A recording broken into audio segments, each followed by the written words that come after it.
Hello everybody, good morning. આજે આપણે nucleus ચેપ્ટરના એક્ઝામ્પલની શરૂઆત કરીએ.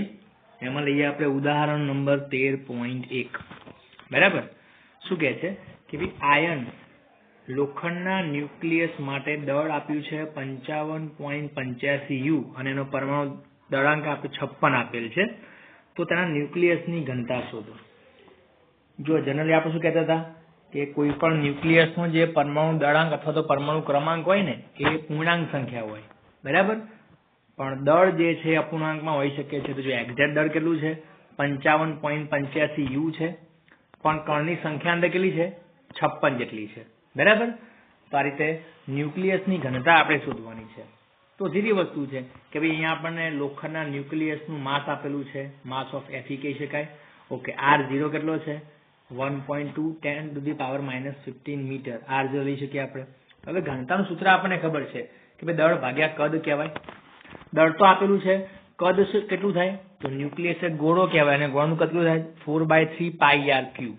તો અહીંયા R નથી આપે તો R જોઈએ પહેલા.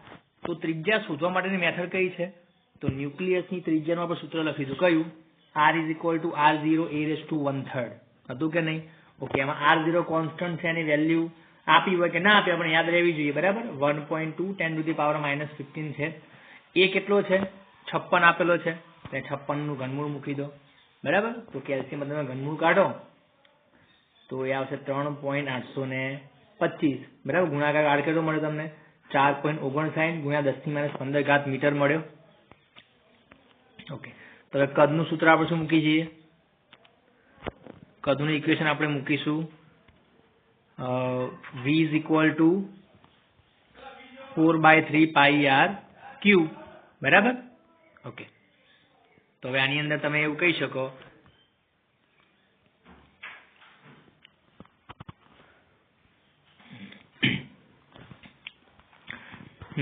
4/3 પાઈ અને r ની વેલ્યુ આપણે આગળ શોધી એની અંદર મૂકી દો, બરાબર. ઓકે, તો કદ કેટલું મળ્યું 4.05 × 10⁻43 મીટર ક્યુબ મળ્યું. બસ ફાઇનલી પછી ઇક્વેશન આપણને મળી જશે ઘનતા બરાબર દળ ભાગ્યા કદ. દળ આપેલું છે, હવે દળ U માં આપેલું છે, ચેક કરો, બરાબર. તમને દળ જે છે એ U માં આપેલું છે અહીંયા, બરાબર. તો આપણે U માંથી જો kg માં કન્વર્ટ કરવું હોય તો કેટલા વડે મલ્ટીપ્લાય કરવા પડશે? 1 ના kg થાય 1.66 10⁻27 ડિવાઈડ બાય કદ શોધેલું છે. તો તમને જો ઘનતા કેટલી મળી 2.29 × 1017 કિલોગ્રામ પર મીટર ક્યુબ SI એકમમાં. તો તમને યાદ હોય તો મેં કહ્યું હતું કે દરેક ન્યુક્લિયસની ઘનતા આવર્ત કોષો બધા તત્વોની ઘનતા કેવી છે? સરખી છે, અને ઓલમોસ્ટ કેટલી છે 3 × 1017 છે. તો ન્યુક્લિયસની ડેન્સિટી હંમેશા અચળ હોય છે કોઈ પણ તત્વ માટે, બરાબર. માઇનોર ફેર પડે છે, પણ પાવર જે છે ઘાત એનો ક્રમ કેટલો રહેશે 10⁻17 નો ક્રમ રહેશે, બરાબર. તો આ થઈ ગયો આપણો ફર્સ્ટ એક્ઝામ્પલ. ઉદાહરણ નંબર 13.2 લઈએ. શું કહે છે કે 1 કિલોગ્રામ દ્રવ્યને સમતુલ્ય ઉર્જાની ગણતરી કરો. બહુ ઇઝી એક્ઝામ્પલ છે, બરાબર. ના ચલાવું તો પણ ચાલે એવું છે કે આઇન્સ્ટાઈન ઇક્વેશન જો આપણું E = mc². બસ એની અંદર m કેટલું લઈ લેવાનું 1 ગ્રામ છે, kg માં કેટલો થાય 10⁻³ થાય. c ની વેલ્યુ ખબર છે, એનો સ્ક્વેર કરીને મૂકી તો કેટલી આવશે 9 × 1013 જૂલ. આમ 1 ગ્રામ દ્રવ્યનું જો આપણે ઉર્જામાં રૂપાંતર કરીએ તો એની 9 × 1013 જૂલ ઉર્જા ઉત્પન્ન થાય છે, બરાબર. તો ગ્રામ કિલોગ્રામમાં E = mc² લાગુ પાડવું ઈઝી છે, પણ જો આપણે U એકમમાં આપેલું હોય કે ભાઈ 0.04 U દળને સમતુલ્ય ઉર્જા કેટલી થાય તો તમારે U ને જસ્ટ શું કરી દેવાનું ખાલી kg માં કન્વર્ટ કરી નાખવાના મલ્ટીપ્લાય બાય કરીને, બરાબર. ઓકે, તો આ તમે ગણતરી કરી શકો. અથવા તો જો 1 U ની આપણને ઉર્જાની ગણતરી પહેલેથી કરેલી જ છે 931.48 MeV વાળી, તો બસ એને આપણે સીધું એને મલ્ટીપ્લાય કરીશું તો આપણને મળશે. તો યાદ રાખો કે ઉર્જા આપણે જૂલ એકમમાં અને MeV બંને એકમમાં ફાઇન્ડ કરી શકીએ છીએ, બરાબર. માગ્યું હોય તો જૂલમાં અને ના માગ્યું હોય નોર્મલી તો આપણે MeV એકમની ગણતરી કરીએ છીએ, બરાબર. ઓકે, ઉદાહરણ નંબર 13.3 લઈએ. શું કહે છે કે ભાઈ એક એટોમિક માસ યુનિટને સમતુલ્ય ઉર્જા પ્રથમ જૂલમાં અને પછી MeV માં શોધો. આ પરથી ઓક્સિજન 816 ની દરને ક્ષતિને MeV/c² માં દર્શાવો અને 8016 ન્યુક્લિયસના દળનું પ્રાયોગિક મૂલ્ય તમને આપ્યું છે 15.99053 U. ક્લિયર? બંધન ઉર્જાનું આપણો એક એક્ઝામ્પલ છે એના જેવું, બરાબર? ઓકે, હવે તમને જે ડેટા આપ્યો છે લખી દેવાનો પહેલા, બરાબર? માસ આપ્યું છે 15 ઓક્સિજનનું, બરાબર? પછી 1 U માસ ને સમતુલ્ય કેજી કેટલા થયા આપણને ખબર છે, 1 EV કેટલા જૂલ બરાબર થાય, આ બધું આપણે અચળાંકોની વેલ્યુ જાણીએ છીએ. ઓકે, હવે શું કહે છે કે ભાઈ આપણે 1 U ને સમતુલ્ય ઉર્જા પ્રથમ જૂલમાં અને પછી ME માં શોધવાની છે. આ મેં પ્રોસેસ તમને થિયરી ચલાવતી વખતે કરાયેલી છે, બરાબર? કે ભાઈ E બરાબર MC સૂત્ર મૂકી દો તો માસ કેટલું લેવાનું છે? અહીંયા 1 U લેવાનું છે, તો 1 U ના જસ્ટ કેજી લખી દેવાના, બરાબર? અને ગુણ્યા C ની વેલ્યુ મૂકી દો એનો વર્ગ કરીને. અહીંયા જો એક્ઝેક્ટ વેલ્યુ લીધેલી છે 2.9979. નોર્મલી આપણે 3 લઈને પણ ગણતરી કરી શકીએ, બરાબર? તો જૂલ કેટલા મળ્યા આપણને? 1.4924 ગુણ્યા 10 જૂલ મળી ગયા. હવે જૂલમાંથી EV માં કન્વર્ટ કરવા છે તો ભાગ્યા 1.6 વાળી વેલ્યુ કરી દેવાની, બરાબર? તો તમને આ જે વેલ્યુ છે એ મળશે 931.5 ગુણ્યા 10⁶ EV અને 10⁶ ને આપણે શું લખી શકીએ છીએ? MEV લખાય છે, બરાબર? તો એ અહીંયા થઈ ગયું છે MEV. તો આપણે 931.48 ને રાઉન્ડ ઓફ કરી તો 931.5 આવશે, બરાબર? ઓકે, હવે શું કહે છે કે આને MEV/c² માં દર્શાવો. તો આ જે ઉર્જા છે 1 U ને સમતુલ્ય હતી, બરાબર? ઓકે, તો 1 U દળ જે છે એ દળ કેટલું કહેવાશે? તો 931.5 ભાગ્યા c² કહેવાય. જુઓ આ શું કર્યું? ઊંધું કર્યું. અત્યારે આપણે શું ફાઇન્ડ કર્યું? આ 931 વેલ્યુ કઈ હતી કે 1 U દળને સમતુલ્ય ઉર્જા કેટલી થાય. હવે આટલી ઉર્જાને સમતુલ્ય દળ કેટલું થાય? તો કે 1 U દળ થાય ને, તો 1 U દળ કોના બરાબર કહેવાય? તો E/c² લખાય. માસને તમે કરતા બનાવો તો E ની વેલ્યુ કેટલી છે? 931.5 છે અને ભાગ્યા c² એમને મૂકી દો. તો જુઓ ફરીથી તમે પાછા 1 U માં આવી જાઓ. તો કહેવાનો મતલબ એ કે 1 U દળની સમતુલ્ય ઉર્જા થાય 931.5 MeV અને એને સમતુલ્ય દળ કાઢવા જાઓ તો શું કરવું પડે? 931.5 MeV ભાગ્યા c² કરો તમે તો વેલ્યુ મળશે એની. ઓકે, તો આ થઈ ગયું આપણો પહેલા અડધા ક્વેશ્ચનનો આન્સર. ક્લિયર? હવે નેક્સ્ટ લઈએ કે ભાઈ ઓક્સિજન જે છે ન્યુક્લિયસ એની અંદર તમારે બંધન ઉર્જાની વેલ્યુ શોધવાની છે. તો મેં તમને આ ક્વેશ્ચન આગળ કરાવેલો છે, બરાબર? કોઈ ખાસ આની અંદર આપણે ડિટેલમાં ઉતરશું નહીં. ઓક્સિજનમાં કેટલા પ્રોટોન કેટલા ન્યુટ્રોન છે? તો 8 પ્રોટોન 8 ન્યુટ્રોન છે. ઓકે, 8 પ્રોટોન માસ કેટલું થાય? તો ZMP લખાય. તો 8 × એક પ્રોટોનનું માસ તમને આપેલું હશે, બરાબર? ઓકે, તો કેટલું થયું 8 પ્રોટોનનું માસ? આ જે લખ્યું એ 8 ન્યુટ્રોનનું માસ પણ સેમ એ જ મેથડ શોધી નાખીશું આપણે. તો ઓક્સિજનનું ટોટલ માસ કેટલું થવું જોઈતું હતું? તો ZMP + NMN થાય. બાનો સરવાળો તમે કરશો બંનેનો તો તમને આટલી વેલ્યુ મળશે 16.12744 CU. પણ આપણને ખબર છે કે પ્રેક્ટિકલી જે આપણને મૂલ્ય આપ્યું ન્યુક્લિયસનું ઓક્સિજન એની વેલ્યુ કેટલી આપી છે રકમમાં? 15.99053 U આપેલી છે. તો માસ ડિફેક્ટ કેટલી થાય દળ ક્ષતિ? તો બેને માઇનસ કરી દો એકબીજામાંથી આમાંથી, બરાબર? તો આટલી મળશે 0.13691 U. હવે આપણને ખબર છે કે ભાઈ 1 U માસને સમતુલ્ય ઉર્જા હતી આપણી 931.5. તો આટલા દળને સમતુલ્ય ઉર્જા કેટલી થાય? તો એને મલ્ટીપ્લાય કરી દો આનાથી 931.5 થી. તો કેટલી મળી તમને ઉર્જા? 127.5 MeV, બરાબર? આટલી ઉર્જા મળશે. જો આ એક આ સ્ટેપ વધનું લખેલું છે લોકોએ, આની કોઈ જરૂર છે નહીં. આપણે જસ્ટ શું કરવાનું? માસ ડિફેક્ટ તમને જ્યારે મળી જાય અહીંયાથી, બરાબર? એને જસ્ટ આપણે 931.5 થી મલ્ટીપ્લાય કરશું તો આપણને ઉર્જાની વેલ્યુ કેટલી મળશે? તો 127.5 આટલી વેલ્યુ મળશે જે અહીંયા લખી છે. ક્લિયર? આ થઈ ગઈ આપણી ઉર્જા. પછી તો શું કહે છે? જો હજુ માગી હોત તમને પાછળથી કે ભાઈ બંધન ઉર્જા પર ન્યુક્લિયોન શોધો તો તમે શું કરવાના હતા કે 127.5 જે ઉર્જા છે આખા ન્યુક્લિયસની છે ભાગ્યા શું કરો તમે? ટોટલ ન્યુક્લિયોનની સંખ્યા કેટલી છે? 16 છે. તો ભાગ્યા તમે 16 કર્યું હોત તો તમને જે પણ વેલ્યુ મળી હોત અહીંયા આવી જશે. તો આઈ થિંક મેં તમને એક્ઝામ્પલ સમજતી વખતે થિયરીમાં મેં આ જ એક્ઝામ્પલ લીધો હતો, બરાબર? તો તમને કોઈ ડાઉટ રહેશે નહીં. ઓકે, તો આ રીતે તમે બંધન ઉર્જાના જે એક્ઝામ્પલ છે બીજા બધા, બરાબર, એને સોલ્વ કરી શકો છો. ઓકે, ઉદાહરણ લઈએ 13.4. શું કે છે? આલ્ફા ક્ષય પામતા યુરેનિયમ 92238 નું અર્ધ આયુ તમને આપેલું છે 4.5 10⁹ યર, વર્ષ આપેલા છે, અર્ધ આયુ સમય આપેલો છે આપણે. કોનો? યુરેનિયમનો. જેમાંથી શેનો ક્ષય થાય છે? આલ્ફા કણનો. આગળ આપણે વાત કરી કે આલ્ફા, બીટા, ગેમા ત્રણેય કણનું સર્જન થાય છે. તો ત્રણેય કણો જે છે એ અલગ અલગ ડિફરન્ટ થાય, સેપરેટ પણ થઈ શકે. આલ્ફા અલગ નીકળી શકે, બીટા, ગેમા રીતે, બરાબર. ઓકે, ચલો, તો આ રીતે આલ્ફા ક્ષય થાય છે. પછી શું કહે છે કે યુરેનિયમ 92238 ના 1 ગ્રામ નમૂનાની એક્ટિવિટી શોધો. આ જે દાખલા છે એક્ટિવિટી તમારે થોડા પ્રેક્ટિકલી સમજવા પડશે, થોડું ઇમેજિનેશન કરવું પડશે. કે માની લો તમારી સામે એક યુરેનિયમ તત્વનો નમૂનો પડેલો છે અને તમે ક્યાંકથી એ નમૂનો 1 ગ્રામ લાયેલા છો. 1 ગ્રામ નમૂનો છે, એનું વજન, દળ, ક્લિયર? અને એ રેડિયો એક્ટિવ છે, તો તમારી સામે એ નમૂનામાં શું થવાનું? આલ્ફા કણો બહાર નીકળવાના, એનો ક્ષય થવાનો. અને એ આલ્ફા કણનો જે યુરેનિયમનો અર્ધ આયુ તમને કેટલો આપ્યો?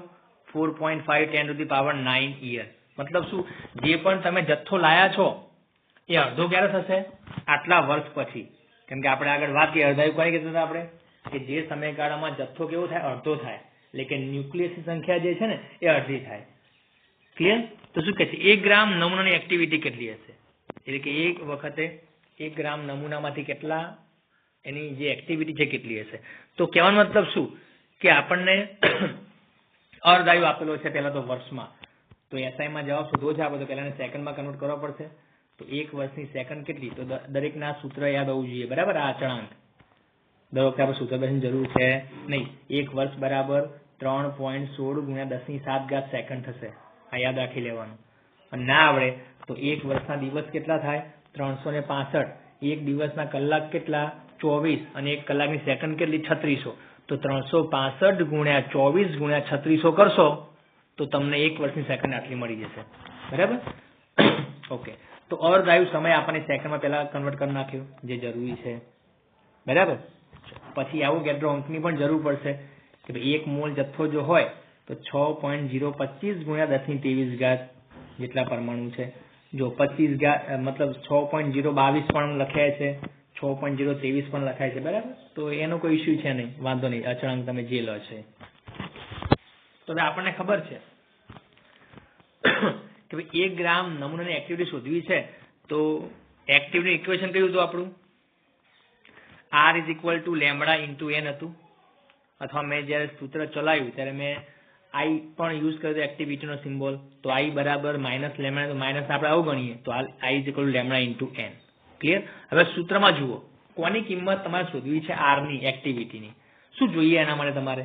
તો એક તો λ જોઈએ ને n જોઈએ. λ આપણને મળશે, જુઓ, કેમ કે એનું λ ઇક્વેશન કેવું હતું? 0.693/τ છે. આપણે સૂત્ર અર્ધ આયુ માટે સાબિત કર્યું હતું, યાદ હોય તો, બરાબર. તો ટાઉ બરાબર 0.693/λ હતું, તો એના બદલે λ આપણને મળી જાય. ઓકે, તો ટાઉ આપતો આપણને આપેલો જ છે અર્ધ આયુ, તો એનો કોઈ ઇસ્યુ નથી. વાત રહી n ની. n શું બતાવે? ન્યુક્લિયસની સંખ્યા બતાવે છે. હવે આપણને શું કહે છે કે ન્યુક્લિયસની સંખ્યા કેટલી હશે નમૂનામાં? તો 1 ગ્રામમાં કેટલા ન્યુક્લિયસ હોય યુરેનિયમના? જો આ ખાસ જરૂર પડશે આની તમારે. શું મતલબ? તમને દળ આપેલું છે, યુરેનિયમનું માસ આપેલું છે મતલબ, અને એમાંથી સંખ્યા શોધવી છે. તો કોણ કામ લાગશે આપણને? એવોગેડ્રો અંક કામ લાગશે. કેમ કે આપણને ખબર છે કે ભાઈ જો 1 મોલ જેટલો જથ્થો હોય કોઈ પણ તત્વનો, તો એ કેટલો હોય? દળમાં કેટલો હોય 1 મોલ જથ્થો? એના અણુભાર જેટલો હોય. અણુભાર કહો કે પરમાણુ ભાર કહો. તો કોઈ પણ તત્વનો આપણે જો પરમાણુ ભાર કાં તો અણુભાર જેટલો જથ્થો લઈએ તો 1 મોલ કહેવાય. અને 1 મોલમાં કેટલા પરમાણુઓ કાં તો ન્યુક્લિયસ હોય? 6.022 × 10⁻23 હોય, એવોગેડ્રો અંક જેટલા. તો પછી તમને 1 ગ્રામ હાલ જથ્થો આપેલો છે, તો આમાં કેટલી સંખ્યામાં ન્યુક્લિયસ હોય? તો કરવાનું શું? એક સાદું સિમ્પલ ત્રિરાશી પદ મૂકવાનું છે. કેવું? તો તમારે જુઓ, દળમાંથી સંખ્યામાં જવું છે, ગ્રામ તમને આપ્યા છે, દળ આપ્યું છે, એમાંથી સંખ્યામાં જવું છે, એમ શોધવું છે. તો ત્રિરાશી પદ શું મૂકી દેવાનું કે ભાઈ 1 મોલ યુરેનિયમ છે, તેનું દળ કેટલું થાય? 238 ગ્રામ થાય. પરમાણુ ભાર જેટલું થાય ને? તો દેખાય, તમે જુઓ પરમાણુ ભાર તમને કેટલો આપ્યો છે ઉપર? દેખાય છે ને? પરમાણુ દળાંક કાં તો પરમાણુ ભારાંક કહી દો. બરાબર. આમ તો પરમાણુ દળાંક અને પરમાણુ દળ બે અલગ અલગ વસ્તુ છે, પણ બહુ ખાસ એની અંદર ડિફરન્સ હોતો નથી. પોઈન્ટમાં ડિફરન્સ હોય છે, બરાબર. પણ આપણે પૂર્ણાંક સંખ્યા લઈ લઈએ તો યુરેનિયમનું પરમાણુ દળ 238 ગ્રામ કહેવાય. તો આપણે શું કહીશું કે જો ભાઈ 238 ગ્રામ યુરેનિયમ લઈએ આપણે, તો એમાં કેટલી સંખ્યામાં ન્યુક્લિયસ હોય? 6.022 ગુણ્યા 10⁻23 હોય. તો ભાઈ 1 ગ્રામ યુરેનિયમમાં કેટલા હોય? તો તમે ચોકડી ગુણાકાર કરશો તો શું આવશે? 6.025 ગુણ્યા 10⁻23 ભાગ્યા 238. સમજાય છે? તો સંખ્યા કેટલી મળી આપણને ન્યુક્લિયસની? 25.3 ગુણ્યા 10⁻20 પરમાણુ મળ્યા. રાઈટ. પરમાણુ કહો કે ન્યુક્લિયસ કહો, કોઈ ફરક નથી પડતો. ચલો હવે સૂત્રમાં કિંમત મૂકી દો આની અંદર. બરાબર. R is equal to lambda into n. એ પછી આગળ વધો આ સૂત્ર ઉપરથી અને પછી દરેકની વેલ્યુ આપી છે, મૂકી દો. R કેટલો મળશે? 1.23 ગુણ્યા 10⁻4 અને SI એકમ કયો છે? રેડિયો એક્ટિવિટીનો બેક્વેરેલ. રાઈટ. ઓકે. તો કામ ખાલી શું કરવાનું કે આપણને એક્ટિવિટીનું બેઝિક ઇક્વેશન ખબર છે, લેમડા ઇન્ટુ n. બરાબર. તો લેમડા ક્યાંથી મળશે? તો અર્ધવાયુ સમય આપ્યો છે તો 0.693/τ હાફ કરશો તો તમને ત્યાંથી લેમડા મળી જશે. બરાબર. n ક્યાંથી લાવવાનું? તો સંખ્યા શોધવી છે અને તમને આપ્યું છે માસ, તો ત્યાં કોણ તમને હેલ્પ કરશે? એવોગેડ્રો અંકની સંકલ્પના. કે ભાઈ કોઈ પણ તત્વનું આપણે જો પરમાણુ ભાર જેટલી દળ લઈ લઈએ તો 1 મોલ કહેવાય, એમાં સંખ્યા હોય એવોગેડ્રો અંક જેટલી. તો ફલાણા જથ્થામાં કેટલી સંખ્યા હોય એમ કરી અને તમને સૂત્ર મળશે. બરાબર. તો યાદ રાખો, આ જે દાખલો છે આના જેવા તમને ઘણા દાખલા બીજા પૂછાઈ શકે છે. બરાબર. તત્વ માની લો કે ના આપ્યું અને પછી લખ્યું હોય કે ભાઈ ચલો કાર્બન C614 રેડિયો કાર્બન જે આવે છે આપણો, બરાબર, એ કાર્બનના બે સમસ્થાનિક છે, C12 અને C14. નોર્મલ જે કાર્બન છે આપણે C12 હોય છે અને C14 એ રેડિયો એક્ટિવ હોય છે. તમે જોયું છે કે રેડિયો કાર્બન ડેટિંગ પદ્ધતિ તમે સાંભળ્યું હશે નામ, કે જૂના જે અશ્મિઓ છે, બરાબર, એનું આયુષ્ય નક્કી કરવા માટે આપણે એનો ઉપયોગ કરીએ. એમાં શું હોય છે કે દરેક સજીવના શરીરમાં કાર્બન 14 હોય છે રેડિયો એક્ટિવ, જેનું પ્રમાણ ઓછું હોય છે. બરાબર. પણ એનું વિભંજન થાય છે રેડિયો એક્ટિવિટીના કારણે અને સમય જતાં જથ્થો ઘટતો જાય છે. તો એ ઘટતા જતા જથ્થાને હાલ કેટલો વધ્યો છે એ અશ્મિમાં, એનો આપણે અંદાજ લગાવીને પછી એનું આયુષ્ય કેટલું હશે આપણે શોધી શકીએ છીએ. રાઈટ. તો ત્યાં તમે જો C14 આપી દીધું હોત અહીંયાની જગ્યાએ, પછી એનો અર્ધાયુ તમને કંઈક બીજો આપેલો હોય એની વેલ્યુ, બરાબર, અને પછી કીધું હોય કે તમારી પાસે 5 ગ્રામ કાર્બન છે તો એની એક્ટિવિટી કેટલી થાય. તો દાખલો કોઈ પણ રીતે પૂછાય, કોન્સેપ્ટ નહીં બદલાય. બરાબર. તો કોન્સેપ્ટ પર ફોકસ કરવાનું કે ભાઈ શું આપ્યું છે, શું ફાઇન્ડ કરવું છે, તો ક્યાંથી આપણને હેલ્પ મળશે. રાઈટ. તો જો આ દાખલામાં સૌથી મેજર હેલ્પ તમને કોણે કરી? એવોગેડ્રો સૂત્ર વાળે. બરાબર. એવોગેડ્રોમાં ઓકે. ઊંધું જો તમને સંખ્યા આપેલી હોય પરમાણુ કે ન્યુક્લિયસ ને માસ શોધવાનું કે તો ઊંધું કરવાનું. શું કરવાનું કે ભાઈ 6.022 ગુણ્યા 10⁻23 જો પરમાણુ હોય તો જથ્થો કેટલો કહેવાય? પરમાણુ ભાર જેટલો કહેવાય, મતલબ 1 મોલ જેટલો કહેવાય. તો ફલાણી સંખ્યા હોય તો જથ્થો કેટલો કહેવાય? તો ત્રિરાશિ પદ એવું છે કે જે તમે ઓલ્ટરનેટ બંને માટે યુઝ કરી શકો છો. બરાબર છે. તો આ દાખલો ખાસ મોસ્ટ IMP છે. બરાબર. પૂછાવા લાયક છે વધારે. તેમાં ચેપ્ટરમાં સિલેબસ આપણો કાપ્યો છે તો અમુક લિમિટેડ દાખલા એવા છે કે જે થોડા અઘરા છે ને પૂછાય એવા છે. તો આ દાખલા પર તમે થોડું વધારે ફોકસ કરજો. બરાબર. ઓકે. અને ના આવડે કશું છે જ નહીં, દાખલો નાનો છે અને મેં થોડું એને વધારે એક્સપ્લેન કર્યું છે. 2-3 વાર એક વાક્ય હું બોલ્યો છું. રાઈટ. તો તમને કોઈ ડાઉટ હોવો જોઈએ નહીં. ઓકે. પછી લઈએ આપણે ઉદાહરણ 13.5. શું કે છે? ટ્રિટિયમ. એનો અર્ધાયુ કેટલો છે? 12.5 વર્ષના અર્ધાયુ સાથે બીટા ક્ષય પામે છે. જો આની અંદર બીટા ક્ષય થાય છે, યાદ રાખો, બીટા ક્ષય તમને કે એનો મતલબ એ થાય કે ઇલેક્ટ્રોન નીકળે છે. આમ તો બીટા ક્ષયના 2 પ્રકાર હતા, બીટા પ્લસ અને બીટા માઇનસ. પણ જ્યારે રકમમાં તમને સ્પેસિફાય ના કર્યો કે બીટા પ્લસ છે કે બીટા માઇનસ છે, જસ્ટ બીટા લખ્યું હોય ને તો તમારે કમ્પલસરી શું માની લેવાનું? ત્યાં બીટા માઇનસ ક્ષય થાય છે, મતલબ ઇલેક્ટ્રોન નીકળે છે. બીટા પ્લસ કાં તો પોઝિટ્રોન તમારે ક્યારે એની અંદર ધ્યાન આપવાનું કે જ્યારે તમે સ્પેસિફાય કરેલું હોય કે બીટા પ્લસ નીકળે છે તો જ, નહીં તો જસ્ટ બીટા કે તોય ઇલેક્ટ્રોન અને બીટા માઇનસ કે તો ઇલેક્ટ્રોન છે જ. બરાબર. તો આ રીતે શું કહે છે કે ભાઈ ટ્રિટિયમ નો તમને અર્ધ આપે 12.5 વર્ષ અને એમાંથી બીટા ક્ષય થાય છે. તો 25 વર્ષ પછી શુદ્ધ ટ્રિટિયમના નમૂનાનો કેટલો અંશ અવિભાજિત રહેશે? જુઓ, ક્વેશ્ચન બે રીતે પૂછી શકે કે કેટલો ભાગ અવિભાજિત રહેશે, મતલબ કેટલો ભાગ બાકી રહેશે, વધ્યો હશે, બચ્યો હશે, તૂટ્યા વગરનો, ક્ષય થયા વગરનો. અને બીજી વસ્તુ, કેટલો ભાગ વિભાજિત થયો હશે. સમજાય છે ને? બે પ્રશ્નો પૂછી શકાય આ રીતે. પણ મોસ્ટલી આપણા જે સૂત્રો જે હતા બધા જે ગણતરીના આપણા અર્ધાયુના અને સરેરાશ જીવનકાળના, એ દરેકમાં એન જે હતો એન કયો હતો? દરેક સૂત્ર જે છે આપણું કોના માટે હતું? બાકી રહેલા જથ્થા માટે હતું, મતલબ અવિભાજિત જથ્થા માટે હતું. વિભાજિતનું એક પણ સૂત્ર છે નહીં.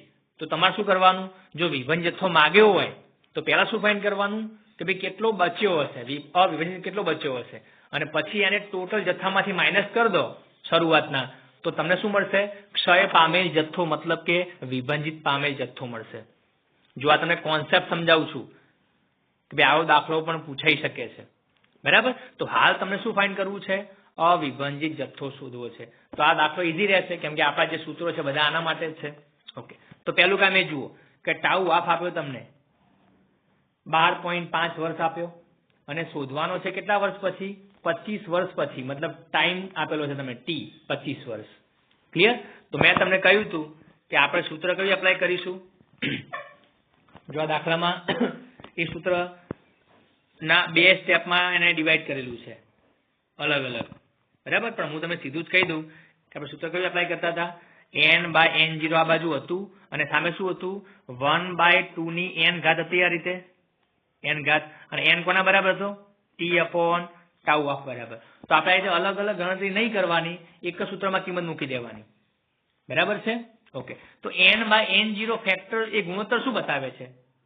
બાકી રહેલો ભાગ બતાવે. જુઓ, ભાગ. કેમ કે ઉપર n શું છે? અવિભાજિત ન્યુક્લિયસ સંખ્યા છે અને નીચે શું? ટોટલ છે, ટોટલ સંખ્યા છે n0. તો જ્યારે ભાગાકાર કરો છો તો તમને એક પ્રકારનો ફ્રેક્શન મળે. બરાબર ને? ગુણોત્તર મળે જે શું બતાવે છે? અવિભાજિત રહેલો ભાગ. તો બસ કશું નહીં કરવાનું, 1/2 ની n ઘાત અને t/τ હાફ. તો t કેટલો છે? 25 વર્ષ છે. ટાઉ કેટલો છે? 12.5 છે. તો ભાગાકાર કેટલો આવે? 2 આવે. 1/2 ની 2 ઘાત તમે કેટલી કહેશો? 1/4 કહેવાય. તો મતલબ શું કે મૂળ નમૂનાનો કેટલો ભાગ બાકી રહેશે? ચોથો ભાગ બાકી રહેશે. થઈ ગયું. અને જો ટકાવારી કહેતો કેટલા પ્રતિશત ભાગ બાકી રહેશે, તો તમે શું કરશો? મલ્ટીપ્લાઈડ બાય 100 કરશો. તો કેટલો ટકા આવશે તમારા? 25% આવે. સીધી વસ્તુ છે ભાઈ કે ચોથો ભાગ કેટલા ટકા કહેવાય? 25% કહેવાય. ઓકે. રાઈટ. પછી છેલ્લે એવું પૂછે કે ભાઈ કેટલો ભાગ વિભાજિત રહ્યો છે, એવું તમને પૂછ્યું હોય તો આપણી ગણતરી તો આની રહેવાની જ હતી પહેલેથી. બરાબર. પણ છેલ્લે શું કરવાનું હતું આપણે? કે ટોટલ ભાગ કેટલો હોય ભાઈ? ટોટલ સંખ્યા પૂરો ભાગ એટલે 1 કહેવાય. 1 માંથી કેટલા માઇનસ કરી દેશો? કેટલો વધ્યો છે? 1/4. તો કેટલો વિભાજિત થયો હોય? 3/4. થાય કે નહીં? તો બસ આ આપણો આન્સર થઈ ગયો. તો નથિંગ એલ્સ. આમાં કોઈ ખાસ એટલું બધું લોજિક છે નહીં. બરાબર. પણ મેં તમને કહ્યું એમ કે મેં તમને જે સૂત્ર લખાયું હતું સીધું એને યુઝ કરજો. આ રીતે અલગ અલગ ગણતરી કરવાની જરૂર નથી. તમે સ્ટેપમાં ગણી શક્યા હોત કે પહેલો એક આખો ભાગ છે કોઈ પણ તત્વનો. બરાબર. પછી એમાંથી સ્ટેપમાં જાઓ. કેટલા વર્ષ અર્ધાયુ કેટલો આપ્યો? 12.5 વર્ષ આપ્યા છે. એ વખતે ભાગ કેટલો થાય? 1/2 અડધો ભાગ થઈ જાય. એ પછી આગળ બીજું સ્ટેપ લઈ લો. બીજા 12.5 વર્ષ થાય. બરાબર. કેટલો જથ્થો થઈ જાય? આનો અડધો એટલે 1/4 થાય. 1/2 નો અડધો. હવે ગણી લો કે કેટલા વર્ષ પછી તમારે શોધવાનું છે? 25 વર્ષ પછી કેટલો બાકી રહે. તો 12.5 પ્લસ 12.5 થઈ ગયા 25. તો બસ આટલા બે સ્ટેપ આપણે આવશે આ રીતે. Sorry 3 step. પહેલું, બીજું અને ત્રીજું 3 સ્ટેપ આવશે.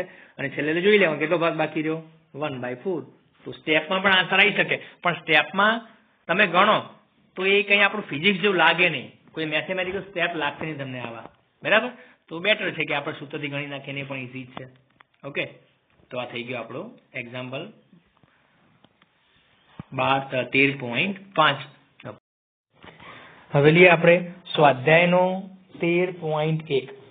શું કહે છે? એની અંદર બે પાર્ટ છે, એ અને બી. એમાં શું કહે છે કે ભાઈ લિથિયમના બે સમસ્થાયી સમસ્થાનિકો છે, લિથિયમ 3 એટલે કે Li6 અને બીજું 3Li7. બરાબર. સમસ્થાનિકો કોને કહેવાય તમને ખબર છે, પરમાણુ ક્રમાંક સમાન હોય, બરાબર, દળાંક અલગ અલગ હોય. તેનું પ્રમાણ શું કહે છે કે ભાઈ 7.5% અને 92.5% છે. બરાબર. અને તેમના દળો અનુક્રમે 6.0151 2U અને 7.01600 U છે. તો લિથિયમનું પરમાણુ દળ શોધો. મેં તમને આનું એક્ઝામ્પલ આપીને સમજાયા હતા, બરાબર, આ ક્વેશ્ચન ચાલ્યો ત્યારે કે ભાઈ ક્લોરીનના બે સમસ્થાનિકો છે અને બેના પ્રમાણ અલગ અલગ છે. તો જ્યારે પરમાણુ દળ નક્કી કરવાનું આવે ત્યારે દળ કોનું રાખવાનું, તો કે એવરેજ લઈએ છીએ, પણ એવરેજ કઈ હોય આપણી ભારિત સરેરાશ હોય. સૂત્ર પણ મેં લખ્યું હતું કે ભાઈ ભારિત સરેરાશ વેઇટેજ એવરેજ બરાબર M1 P1 plus M2 P2 upon 100. જો બે સમસ્થાનિકો હોય તો, 3 હોય તો M3 P3 upon divide by 100 કરતા હતા આપણે ટોટલ. તો જ્યાં M શું છે, જે તે સમસ્થાનિકનું માસ છે, અને એની સાથે ગુણાયેલો P શું છે, એનું પર્સન્ટેજ પ્રમાણ છે. જુઓ, પર્સન્ટેજ મતલબ કે એનું ટકાવાર પ્રમાણ છે. તો બસ સૂત્ર એપ્લાય કરી દેવાનું સીધું જ કે ભાઈ લિથિયમ ના સમસ્થાનિકોનું સરેરાશ દળ વેઇટેડ એવરેજ કેટલી હોય, તો x1 m1 plus x2 m2 upon x1 plus x2. મેં તમે સૂત્ર લખાયું હતું એ અલગ હતું, થોડું સિમ્બોલ અલગ હતું ભાઈ, m1 p1 plus m2 p2 upon m1 plus m2, sorry p1 plus p2. તો આપણને ખબર છે કે ભાઈ x1 x2 અહીંયા સાપેક્ષ પ્રમાણ કીધું છે, તેનો સરવાળો હંમેશા કેટલું થવાનું, 100 થવાનું. ઓકે. તો બસ શું કરશો, એક તમને સમસ્થાનિક આપ્યો એનું દળ આપ્યું, સાથે એનું ટકાવાર પ્રમાણ આપ્યું, બીજાનું દળ આપ્યું એનું પ્રમાણ આપ્યું, મૂકી દો, બસ ગણતરી કરવાની છે સીધી જ. તો તમને એની વેલ્યુ જે છે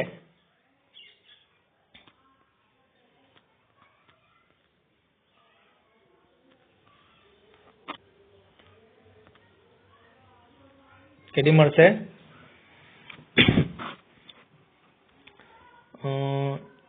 6.941 CU. તો તમે આને જોઈ શકો છો કે એનું જે દળ છે લિથિયમનું એ કોની વધારે નજીક છે, Li7 ની નજીક વધારે છે, કેમ કે એનું પ્રમાણ જુઓ કેટલા છે, 92.5% છે, અને બીજાનું પહેલાનું પ્રમાણ કેટલું 7.5% છે.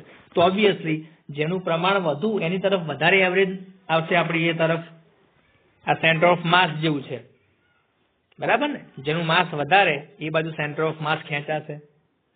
ક્લિયર. તો આટલું તમારે એનું તમને દળાંક મળશે. પછી બી માં જુઓ, બી શું કહે છે કે ભાઈ બોરોનના બે સ્થાયી સમસ્થાનિકો છે 5B10 અને 5B11. તેમના દળ અનુક્રમે આપેલા છે બંને સમસ્થાનિકના યુ એકમમાં, અને બોરોનનું પરમાણુ દળ આપ્યું છે 10.811 U. તો 5B10 અને 5B11 નું સાપેક્ષ પ્રમાણ શોધો. જો પેલા કરતા બિલકુલ ઊંધો દાખલો છે. ફર્સ્ટ એક્ઝામ્પલમાં તમને સમસ્થાનિકોના દળે આપેલા હતા અને એનું ટકાવાર પ્રમાણે આપેલું હતું. બીમાં શું કહે છે કે બે સમસ્થાનિકના માસ તમને આપેલા છે અને એનું તમને સરેરાશ દળ પણ આપ્યું. જુઓ શું લખ્યું, બોરોનનું પરમાણુ દળનો મતલબ શું થાય કે ભાઈ સરેરાશ દળ તમને આપેલું છે, વેઇટેડ એવરેજ આપેલી છે. તો ફાઇન્ડ શું કરવું છે, બંને બોરોનનું ટકાવાર પ્રમાણ કેટલું થાય. તો બસ સૂત્ર તો એનું જ રહેવાનું છે ભાઈ, અજ્ઞાત આપેલો હોય અજ્ઞાત સૂત્ર શોધવાનું છે. જુઓ શું કરશો, જો 5B10 નું પ્રમાણ ધારી લઈએ કે ભાઈ x% છે, તો 5B11 નું પ્રમાણ કેટલું કહેવાય, 100 - x કહેવાય, કે અમે ટકા તમે 100 જ રહેવાના છે આપણા. તો જો એકનું પ્રમાણ તમે x% ધારો તો બાકીનું 100 - x થાય. તો બસ સૂત્રમાં કિંમત મૂકી દો ભારિત સરેરાશની, બરાબર. તો આ બાદ શું કઈ આવશે વેલ્યુ, સરેરાશ વેલ્યુ હશે જે તમે આપી 10.811 વાળી. પછી આ બાજુ ટકાવાર પ્રમાણ અને એકનું પરમાણુ દળ, પછી પ્લસ બીજાનું ટકાવાર પ્રમાણ 100 - x અને એનું પરમાણુ દળ, અને ભાગ્યા 100 તો કરશો જ તમે. બસ પછી તો ગુણાકાર કરો, ચોકડી ગુણાકાર, બરાબર. એમ કરીને x ને કરતા બનાવો તો x ની વેલ્યુ કેટલી મળી, 19.90%. હવે તમે જુઓ આ જે x મળ્યો એ તમને કોનું ટકાવાર પ્રમાણ મળ્યું, 5B10 નું, કેમ કે x આપણે એનો ધારેલો હતો x%. તો પછી 5B11 નું કેટલું થાય, તો 100 માંથી માઇનસ કરી દો તો કેટલા આવશે, 80.10%. ક્લિયર. તો કમ્પેરેટિવલી ઈઝી દાખલા છે, આમાં ખાસ કંઈ લોજિક લગાવવાની જરૂર નથી. સૂત્ર એનું જ છે, જસ્ટ આપણો અજ્ઞાત બદલાઈ ગયો છે તો બસ એને x ધારી લો આપણે, રાઈટ. તો આ રીતે આના એક્ઝામ્પલ ગણીશું. સ્વાધ્યાયનો 13.2 લઈએ. શું કહે છે કે ભાઈ નિયોનના 3 સ્થાયી સમસ્થાનિકો નિયોન 10-20, નિયોન 10-21, નિયોન 10-22 નું સાપેક્ષ પ્રમાણ 90.51%, 0.27% અને 9.22% છે. તો આ 3 સમસ્થાનિકના પરમાણુ દળ પણ તમને આપેલા છે યુ એકમમાં. તો નિયોનનું સરેરાશ પરમાણુ દળ શોધો. જો હવે આ દાખલો મારે ફરીથી ગણાવવો પડે એ ચાલે નહીં, બરાબર? છતાં પણ આપણે જોઈ લઈએ કે સૂત્ર ભાઈ એનું જ રહેવાનું છે આપણું, ભારિત સરેરાશનું, બરાબર? આ બાજુ આપણી આવશે ભારિત સરેરાશ અને આ બાજુ શું આવશે? x1 m1 plus x2 m2 plus x3 m3 divide by x1 plus x2 plus x3, બરાબર? તો આવું વારંવાર નીચે આવું લખવાની જરૂર નથી. આપણે સીધા 100 લખી દઈશું કેમ કે સરવાળો બધા ટકાનો 100 થવાનો છે, બરાબર? તો ખોટી મહેનત કરવી એના કરતા તો બસ વેલ્યુ મૂકી દો. દરેકનું દળ આપેલું છે 19.99, એનું પ્રમાણ આપ્યું 90.51. પછી બીજું લઈ લો 20.99, એનું પ્રમાણ 0.27 આપેલું છે. પછી ત્રીજું છે 21.99, એનું પ્રમાણ આપ્યું 9.22. ઓકે, હવે તમે જોઈ શકો કે તમે દળ કેટલું મળ્યું? પરમાણુ દળ 20.18 U, બરાબર છે? ઓકે, તો યાદ રાખો કે 3 સમસ્થાનિકો આપેલા હોય તો આપણા સૂત્રમાં 3 ટર્મ આવશે, 2 આપ્યા તો 2 ટર્મ આવશે, બરાબર? તો આવા કોઈ પણ તત્વો હોઈ શકે છે. સ્વાધ્યાયનો 13.3 શું કે છે કે નાઇટ્રોજન ન્યુક્લિયસ જે છે એની બંધન ઉર્જા MeV એકમમાં શોધવાની છે આપણે. કયો નાઇટ્રોજન છે આપણો? 7N14 છે. અને શું કે છે 7N14 નું માસ તમને આપ્યું ન્યુક્લિયસનું કેટલું? 14.00307 U આપેલું છે, બરાબર? ઓકે, તો શું કરશો? પહેલા એઝ ઇટ ઇઝ જેવું આગળ તમે ચલાવ્યું એમ જ કે ભાઈ અલગ અલગ પ્રોટોન ન્યુટ્રોનની સંખ્યા કેટલી શોધી નાખો, પછી એનું માસ શોધી નાખો સેપરેટ. તો 7 પ્રોટોન છે, 7 ન્યુટ્રોન છે, એનું માસ કેટલું થાય? તો ZnP પ્લસ NMN કરી નાખો, એનો સરવાળો કરી નાખો, બરાબર? ઓકે, પછી માસ ડિફેક્ટ શોધી ડેલ્ટા M. તો શું કરશો? આ જે પ્રોટોન ન્યુટ્રોન જે માસ મળ્યું સરવાળો, એમાંથી જે ન્યુક્લિયસનું માસ આપ્યું તમને રેડીમેડ રકમમાં એને માઇનસ કરી દો આમાંથી. તો કેટલું મળ્યું? 0.10844 U મળ્યું. હવે આપણને ખબર છે કે 1 U ને સમતલ ઉર્જા કેટલી આવે? 931.5 MeV છે. તો બસ આટલા દળને સમતલ ઉર્જા કેટલી થાય તેનો ગુણાકાર કરી નાખો તો સીધી કેટલી મળી? 101.04 MeV, બરાબર? જો આ 104 છે, આ 101 છે, કંઈક ભૂલ લાગે છે, બરાબર? તો તમે જે ગુણાકાર આવે એ રાખવાનો તમારે. તો આ EBN નથી પણ શું છે? EB છે. જો આમાં ભૂલ લખેલી છે, ભૂલ છે, બરાબર? EBN નહીં પણ શું? EB, binding energy of nucleus. EBN માટે શું કરશો? આ જે વેલ્યુ મળી 104.6633 MeV એના ભાગ્યા કેટલા કરશો? ભાગ્યા કરશો 14, બરાબર ને? કેમ કે નાઇટ્રોજનની અંદર કેટલા ન્યુક્લિયન ટોટલ છે? 14 છે. ઓકે, તો આ રીતે આપણે કોઈ પણ ન્યુક્લિયસ માટે આ ફાઇન્ડ કરી શકીએ, બરાબર? પણ રકમમાં તમને ખાલી શું કીધું છે? બંધન ઉર્જા જ કીધેલી છે, એટલે કે EB કહેલી છે, EB નથી કહેલી. છતાં પણ ગણતરી એક સ્ટેપ વધારે, બરાબર? આપણે ગણિત નાખવાની. ઓકે, એ પછી લઈએ સ્વાધ્યાયનો 13.4. જો મેં તમને થિયરી ચલાવી હતી બંધન ઉર્જાની, એ વખતે મેં કહ્યું હતું કે મોટા ભાગના 70% એક્ઝામ્પલ આપણા સેમ જેવા જ છે. EB શોધવાના જ છે, દરેકમાં દળ શોધી નાખવાની, બરાબર? 931.5 થી મલ્ટીપ્લાય કરવાના, દાખલા બધા એવાની વાત છે, બરાબર? જો શું કે છે?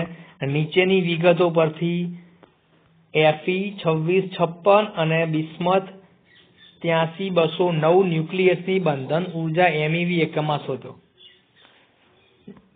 તો દાખલો આપણો 2 ભાગમાં છે. પહેલા Fe માટે ફાઇન્ડ કરીશું, પછી બિસ્મથ માટે ફાઇન્ડ કરીશું. ઓકે, શું કહે છે કે માસ ઓફ Fe એટલે કે Fe ના ન્યુક્લિયસનું માસ તમને આપ્યું છે 55.934939 U અને બિસ્મથનું આપેલું છે, બરાબર? તો કયા ન્યુક્લિયસની ન્યુક્લિયોન દીઠ બંધન ઉર્જા વધારે છે? તો આપણે શું કરીશું? થોડા ડાયા થઈને એક્સ્ટ્રા EBN પણ શોધી નાખીશું અને પછી બેને કમ્પેર કરીશું, જેની વેલ્યુ વધારે હોય બરાબર એ જોઈ લેવાની. ચલો પહેલા Fe માટે પ્રોસેસ કરીએ. કેટલા પ્રોટોન છે? 26 પ્રોટોન. કેટલા ન્યુટ્રોન છે? 30. તો 26 પ્રોટોનનું માસ ZMP કરીને શોધી નાખો, આટલું થાય. જો અહીંયા તમને પ્રોટોન ન્યુટ્રોનનું માસ રકમમાં નથી આપેલું, નોર્મલી આમ તો આપેલું હોવું જોઈએ બરાબર, કેમ કે પોઈન્ટ પછી 6 આંકડાની જો એક્યુરેટ વેલ્યુ લેવી છે તો એ યાદ રાખવી થોડી અઘરી છે, પણ દાખલા ગણશો તમે વારંવાર આના જ, એટલે તમને યાદ રહી જશે બરાબર.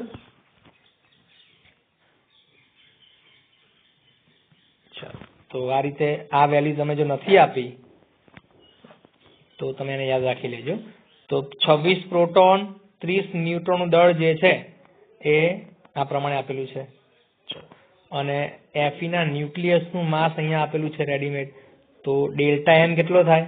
તો માઇનસ કર દો બંનેને, તો આવશે 0.528461 U બરાબર.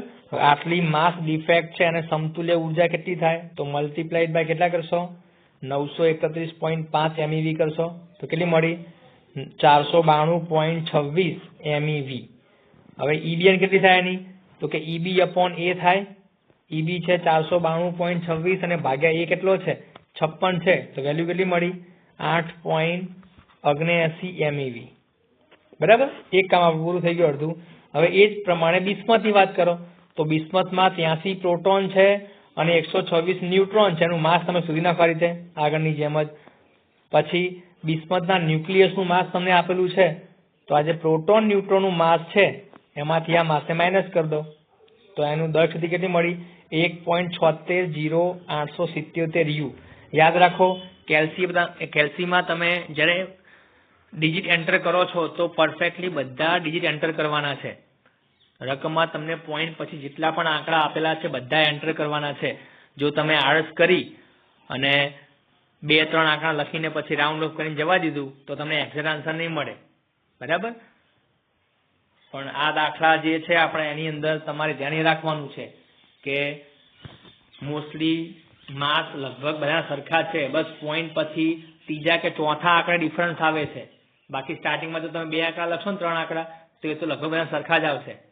તો યાદ રાખવાનું કે એક્યુરેસી આ દાખલાઓમાં જરૂરી છે. તો બિલકુલ આળસ કર્યા વગર તમે જોઈ શકો છો મોસ્ટલી પોઈન્ટ પછી દરેક આ જે દાખલા ગણ્યા આપણે દરેકમાં પોઈન્ટ પછી કેટલા આંકડા હોય છે? 6 આંકડા હોય છે બરાબર. તો 6 શાંતિથી એન્ટર કરવાના બરાબર. ઓકે, તો આટલી તમને બંધન ઉર્જા મળી ગઈ. ચલો એને સમતુલ્ય કેટલી થાય? 931.5 થી મલ્ટીપ્લાય કરી દો તો આવી 1640.3 MeV અને એની એક ન્યુક્લિયસ કેટલી કહેવાય? ભાગ્યા 209 કરી દો A થી તો આવશે 7.85 MeV. તો કમ્પેર કરો આયનની કેટલી હતી? 8.89 હતી, સોરી 79 હતી ને, 8.79 અને આની છે 7.85. તો ઓબ્વિયસલી શું કહીશું કે આયનની ન્યુક્લિયોન દીઠ બંધન ઉર્જા જે છે ને એ બિસ્મથ કરતા વધારે છે. અને આમ પણ આપણે કહ્યું હતું પેલો ગ્રાફ ચલાવ્યો એ વખતે કે સૌથી વધુ જો સ્થાયી કોઈ તત્વ છે આવર્ત કોષ્ટકમાં સ્ટેબલ તો કયું છે? આપણું આયન છે. અને આયન સૌથી ટોપ પર હતું ગ્રાફની અંદર, રાઈટ. તો એક આ આપણો એક્ઝામ્પલ છે. તો જો આવા એક્ઝામ્પલ આપણે ઘણા જોયા બરાબર. તો પ્રેક્ટિસ કરશો તો તમને આ ફાવી જશે. અને બાય ચાન્સ લગભગ હવે જે પ્રમાણે આપણે સ્ટડી હાલ કરીએ છીએ બરાબર, કોરોનામાં જે સિલેબસ રિડ્યુસ થયો છે અને આગળ કેટલો ટાઈમ મળશે આપણને એ પ્રમાણે જોતા એવું લાગે છે કે આવા એક્ઝામ્પલ પૂછવાની શક્યતા વધારે છે. કેમ કે આમાં બહુ એટલું બધું ખાસ લોજિક છે નહીં બરાબર, ખાલી સરવાળા બાદ બાકી છે આની અંદર. તો આ વખતે પેપર એટલું ઇઝી નીકળશે તો બેટર છે કે આવા સારા જે દાખલા છે એકદમ ઇઝી એની પ્રેક્ટિસ તમે કરી રાખો જો સારા માર્ક્સ લાવવા છે તો. આમ પણ અઘરા એક્ઝામ્પલ બહુ ઓછાની અંદર રાખેલા છે બરાબર. મોસ્ટલી બધા જે એક્સ્ટ્રા એક્સરસાઇઝ જે હતી એની અંદર બધા હતા એને આપણે કાઢી નાખ્યા છે. તો તમારા માટે એક ચાન્સ છે કે જો આવો સમય છે તો તમે સારી પ્રિપેરેશન કરો બરાબર, તો સારા પર્સન્ટ લાવી શકો છો. ઓકે, હવે લઈએ સ્વાધ્યાયનો 13.5. શું કહે છે? કે ભાઈ એક આપેલ સિક્કાનું દળ 3 ગ્રામ છે. થોડું પ્રેક્ટિકલી સમજો, બરાબર. તમારી પાસે એક સિક્કો છે, એનું દળ 3 ગ્રામ છે. બધા ન્યુટ્રોન અને પ્રોટોનને એકબીજાથી અલગ કરવા માટે જરૂરી ન્યુક્લિયર ઉર્જાની ગણતરી કરો. બરાબર. સરળતા ખાતર સિક્કો સંપૂર્ણપણે કોપર 2963 પર એનો બનેલો ધારો. બરાબર. અને કોપરનું તમને પરમાણુ દળ કેટલું આપ્યું જુઓ, 62.92 યુ દળ આપેલું છે તમને એનું. ઓકે. હવે દાખલામાં શું કહે છે કે ભાઈ 3 ગ્રામ સિક્કો જે છે એની અંદર શું હોય, ઘણા બધા પરમાણુઓ હોય, અને પરમાણુમાં શું હોય, ન્યુક્લિયસ હોય. ન્યુક્લિયસમાં શું હોય, પ્રોટોન ન્યુટ્રોન હોય. તો આપણે જો એક ન્યુક્લિયસની વાત કરીએ, માની કે એક ન્યુક્લિયસ જે છે એના પ્રોટોન ન્યુટ્રોનને જો આપણે અલગ કરવા છે, એના ન્યુક્લિયોનને અલગ કરવા છે, તો એને કેટલી ઉર્જા આપવી પડે, ઈબી જેટલી ઉર્જા આપવી પડે, બંધન ઉર્જા જેટલી. ઓકે. તો આપણે શું કરીએ કે ભાઈ કોપર છે ને, કોપર સિક્કો કોનો છે, કોપરનો છે, તાંબાનો છે. તો આપણે શું કરીએ કે ભાઈ કોપરનું જો એક ન્યુક્લિયસ હોય તો એક ન્યુક્લિયસના કણને જુદા પાડવા માટેની જરૂરી જે બંધન ઉર્જા છે શોધી નાખીએ, અને પછી જોઈએ કે ભાઈ 3 ગ્રામ કોપરની અંદર કેટલા ન્યુક્લિયસ છે. તો એવોગાડ્રો અંક આપણને ક્યારે કામ લાગશે ભાઈ, 83 પદનો ઉપયોગ કરીને આપણે શોધી નાખીશું. તો પછી જેટલી સંખ્યામાં ન્યુક્લિયસ હોય એના ગુણ્યા એક ન્યુક્લિયસની બંધન ઉર્જા થાય. થોડું સમજો શું કહેવા માંગુ છું કે 3 ગ્રામ સિક્કામાં કોપરના એટલે કે તાંબાના ઘણા બધા ન્યુક્લિયસ છે, એ બધાને છૂટા કરવા છે, બધા પ્રોટોન ન્યુટ્રોનને. પણ આપણને જે થિયરીમાં ગણતરી કોની આપેલી છે, ક્વેશ્ચનની અંદર જે થિયરી ભણ્યાની અંદર, કે ભાઈ એક ન્યુક્લિયસના પ્રોટોન ન્યુટ્રોન જો આપણે અલગ કરવા છે તો કેટલી ઉર્જા આપવી પડે, બંધન ઉર્જા જેટલી. તો બસ એક ન્યુક્લિયસ માટે ઉર્જા શોધી નાખીએ અને પછી એવા કેટલા ન્યુક્લિયસ છે એના વડે એને ગુણી નાખીએ. સમજાય છે? તો આપણો દાખલો થઈ ગયો. તો દાખલો થોડો સારો છે, બરાબર, કોન્સેપ્ટ થોડો સારો છે આનો. બાકી મેથડ એની આપણે આગળ જેવી જ છે કે ભાઈ કોપર, એક કોપરની વાત કરો પહેલા, સિંગલ ન્યુક્લિયસ, તો કે એક કોપરમાં કેટલા પ્રોટોન હોય ન્યુક્લિયસમાં, 29 પ્રોટોન અને 34 ન્યુટ્રોન હોય. ક્યાંથી લાયા, ક્યાંથી ખબર પડી, આ જો આપેલું છે કોપર 2963 છે. તો જો 29 પ્રોટોનનું માસ કેટલું થાય, તો ZMP કરીને શોધી નાખો. પછી 34 ન્યુટ્રોનનું દળ કેટલું થાય, તો NMN કરીને શોધી નાખો. ઓકે. પછી કોપરના ન્યુક્લિયસનું માસ તમને આપ્યું જુઓ, હા, તો એ પણ આપેલું છે. તો બસ માસ ડિફેક્ટ કેટલી આવે, દળ ક્ષતિ, ZMP plus NMN minus MCU, value મૂકીને માઇનસ કરી નાખો તો દળ ક્ષતિ કેટલી આવી, 0.591935 U આવી. અને આને સમતુલ્ય ઉર્જા કેટલી થાય, તો મલ્ટીપ્લાઇડ બાય 931.5 કરશો તો કેટલી આવશે, 551.3874 MeV આવે. હવે તમે જુઓ આ જે તમને બંધન ઉર્જા મળી, જો આ EB જ આવશે, ખાલી જસ્ટ EB, દરેક દાખલામાં લગભગ EB અહીં લખેલું છે, તો આ પ્રિન્ટિંગ મિસ્ટેક છે, બરાબર. આપણે શું લખીશું, જસ્ટ EB.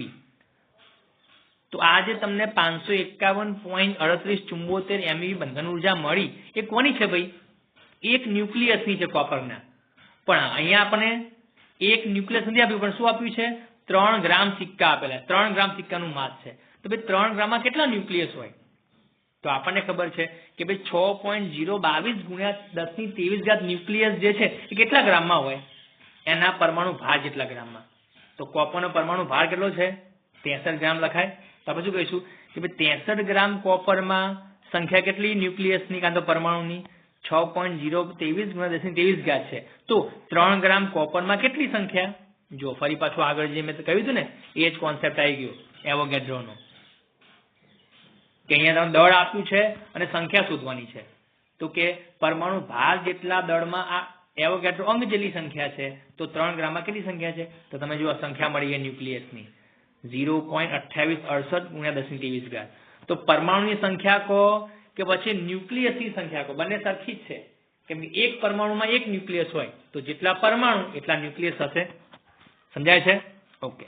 હવે જુઓ આપણને ખબર પડી ગઈ કે ભાઈ એક ન્યુક્લિયસની ઉર્જા કેટલી હતી, એને છૂટા પાડવા કણની 551.38. તો હાલ કેટલી સંખ્યા છે, 0.2868 ગુણ્યા 1023 ન્યુક્લિયસ છે. તો બસ બેને મલ્ટીપ્લાય કરી દો. હા કર્યું, જુઓ થઈ ગયું આપણું કામ. 158.17 ગુણ્યા 1023 MeV, રાઉન્ડ ઓફ કરો પોઈન્ટ કાપીને, તો 1.58 ગુણ્યા 1022 MeV થાય.